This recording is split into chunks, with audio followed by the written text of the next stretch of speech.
Welcome into this YouTube exclusive on the Joel Klatt Show. This is brought to you by Hampton by Hilton. I want to talk about the game and exactly what these teams are going to need in order to find success, have success in this ball game. I'm going to start with Michigan, and really there's three things that they need to do. I'm going to start with their quarterback, and J.J. McCarthy, he's got to play well, and he's got to be a dynamic playmaker above the X's and O's. They've got to run it well, and then defensively, they've got to get to obvious down so that they can get their pass rush going. This is what that looks like on the film. It's one thing to just tell you, it's another thing to actually show you. So here's J.J. McCarthy playing above the X's and O's. First, that you're going to realize that Michigan doesn't do a great job on this play up front. In fact, Indiana has free rushers in the face of the quarterback.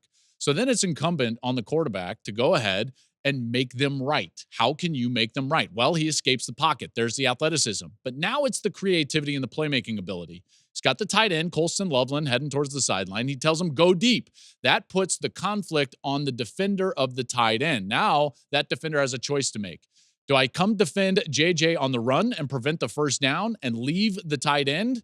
Or do I stay with the tight end? Well, he decides what's the most imminent threat. It's the ball carrier. So he decides to leave the tight end and go defend J.J. McCarthy. And McCarthy just quickly drops the ball over the top. And Colston Loveland winds up in the end zone. That is a quarterback making plays and playing above the X's and O's. Next thing they need to do is run the ball. And one of the ways that they can do that is to put pressure on the defense in terms of their gap responsibility. If you look at this with all the extra offensive line on the field and the extra tight end, there are 9 gaps that Penn State has to defend in the run game. Now, they've got guys to do it. They've got the numbers to do it. There's only one safety, so they've got 9 defenders. The problem is if one guy doesn't do his job, then all of a sudden you've got a two-way go, and now Blake Corum can decide where he wants to go. He's got great vision. He sees that on the left side, the outside linebacker's got a two-way go, and he exploits that, and it's a big play. Later in the game, it's something very similar. Again, Penn State, they've got enough players to defend the run, but the pressure gets put on them to not jump out of their gap because Corum will make you pay. Watch the vision here. Chop Robinson jumps to the outside. Now there's 2 Penn State defenders that are on the outside, and that B gap outside of the guard, it's exploitable. Boom. There we go. Corum, gone. It's a touchdown. He does a great job of that. His vision in the run game is outstanding. So offensively for Michigan, it's about JJ, it's about the run game. Then it's about finding success through formation and personnel group in the passing game, developing leverage. There's 2 tight ends, 1 back, he's in the pistol set. Wide receiver, Cornelius Johnson, he's close to the line of scrimmage. What does that do? It invites the defense down close to the line of scrimmage. The safety is way back, so now they use this really cool new style motion that the Miami Dolphins use. This is the cheat motion, and this puts an immense amount of pressure on the defense. Here's how. Well, Cornelius Johnson went from the number 2 release to now the number 1 release. So that means the defender over Roman Wilson was number 1, now he's number 2. As the number 1 release, that corner needs to be outside leverage. As the number 2 release, that corner needs to be inside or head up in order to take away the middle of the field. So after the play action pass, the linebackers have to commit down to the run game. That leaves a huge area over the middle with Purdue's deep safety way back. Now Roman Wilson has the leverage over his defender to beat him inside. Look at the space that J.J. McCarthy can throw this ball to. Roman Wilson with his speed, he can exploit that. And they do a great job offensively in those 3 areas. Above the X's and O's, running the ball, and then the formations and leverage through their formation and personnel group. Now defensively for Michigan, I think that the biggest thing for Michigan defensively is that they need to be able to stop the run on first down. And it's not just about stopping the run on first down because everyone tries to do that. It's because of what that provides them. And it provides them the ability to get to obvious down passing situations where then they can use their stunts and defensive line games in order to create pass rush. Let me show you what that looks like. First, against Nebraska on first down. You got to build a run wall, and they do that by getting off blocks. There's a nice swim right there from the nose tackle, Kenneth Grant, and then there's block destruction everywhere else. And all of a sudden, this back for Nebraska looks up, and all he sees 5 Michigan players waiting for him on first down. There's nowhere to run. The outside is there. All the gaps are contained. They stop it for 1 yard, so it's 2nd and 9. Well, what does that provide you? Well, Clearly an advantageous position to play defense, but even better, it allows them to get into their stunt game. Watch as they overload this left side with the two down defensive linemen. They're immediately going to split these guys in order to create an opening for the looping defensive end. There's the split, and look at that lane that it produces for the defensive end. But one of the things they do so well is that they also loop on the opposite side in order to prevent the quarterback from escaping out of the pocket that direction. So they maintain the integrity of their rush while generating rush lanes, and they're able to get pressure on the quarterback, and Tagovailoa just has to throw it away. They do this later in the game with a different set. So they don't overload now. Now what I would call is they are in base upfront defense, but they're still going to stunt. Watch as they create a lane on the outside. And then even if they've got a free rusher, they maintain those rush lanes so that when Tagovailoa tries to escape, he's escaping into a defender. There's the free rusher, clear breakdown and protection up front from Maryland. But as Tagovailoa escapes, guess what? He's escaping right into the looping linebacker. And Michael Barrett causes the fumble. Derek Moore scoops it up, and it's a scoop and score. That's how Michigan has success.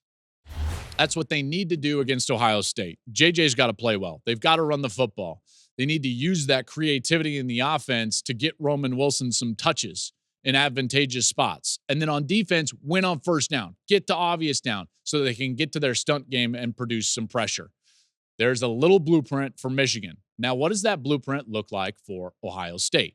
Well, the first thing you got to realize for Ohio State is with Travion Henderson being more healthy, they've got two guys that are above the X's and O's players, just like I showed you with J.J. McCarthy. So they need to put them in position to affect the game and impact the game. I know Ryan Day will do this. This is what it looks like. He does it all the time, by the way. Against Penn State, they used pre-play motions and shifts to generate the proper coverage needed to exploit it with the concept. Here they're in a bunch set that invites zone coverage. Then they shift out of it. It's just a little shift. Fans might be thinking like, why do they do that? Well, they invited a coverage zone. Now they're going to exploit the coverage. The outside linebacker is going to be in conflict. He's not going to be able to be right on this. One, because after the little play action pass, they're going to run deep with the outside receiver. If the safety jumps Marvin Harrison, then that ball is going to go deep and it could be a big play. So he's got to respect that.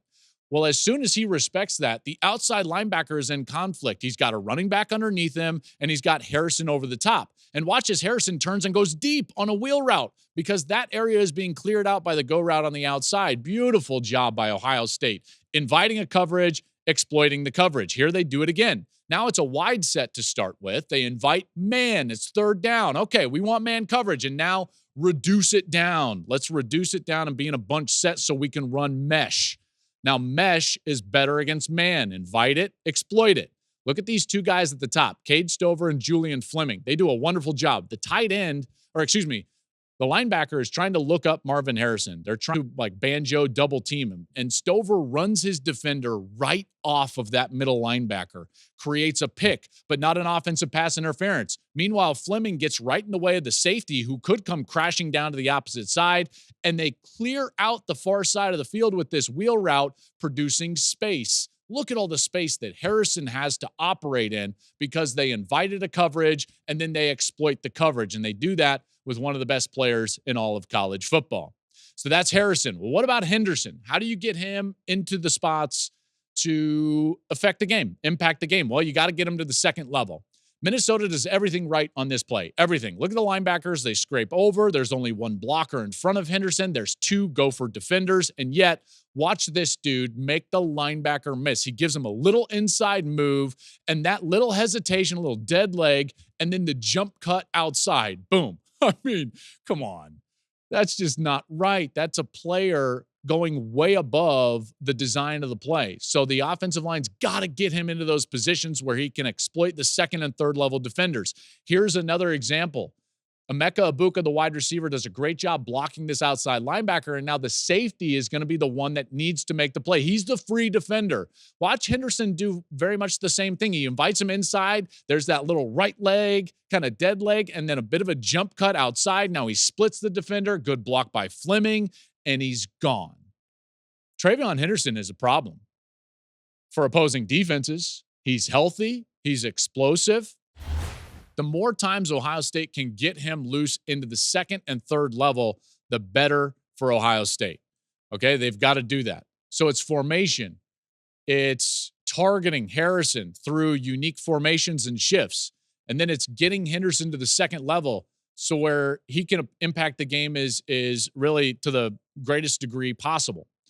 Now let's look at the defense for Ohio State. Okay, again, I'm laying all of it out there, the blueprint for this game in its entirety. First, for Ohio State, let's talk about the philosophical change from a year ago. This is last year's game with Michigan. And you'll see that their identity was to be kind of an all-out blitzing defense out of cover zero. No safeties, zero safeties in the middle of the field. So here's the man coverage. Now, it's going to produce the result they want in that they got a free rusher in McCarthy's face. However, if McCarthy knows this and can backpedal and get the ball out, now all of a sudden, one mistake and it's gone. If you have cover zero, just like this, Cornelius Johnson, he spins to the outside, the corner takes a poor technique, and Johnson winds up in the end zone. So it's one mistake. The risk-reward profile is so great in a defense like that, and it would happen later in this game. Let's take a look later in the game. Ohio State is desperate for a stop here. It's 3rd down and 3. Look at this. No safeties back. Have to have it. Well, what does that mean? One mistake, and it's gone. There's no safety net here.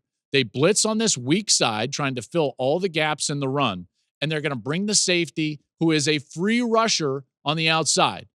At this point, that free rusher, if he doesn't make the play, it's going to be a touchdown. Why? Because Michigan does a great job of working double team up to the linebacker.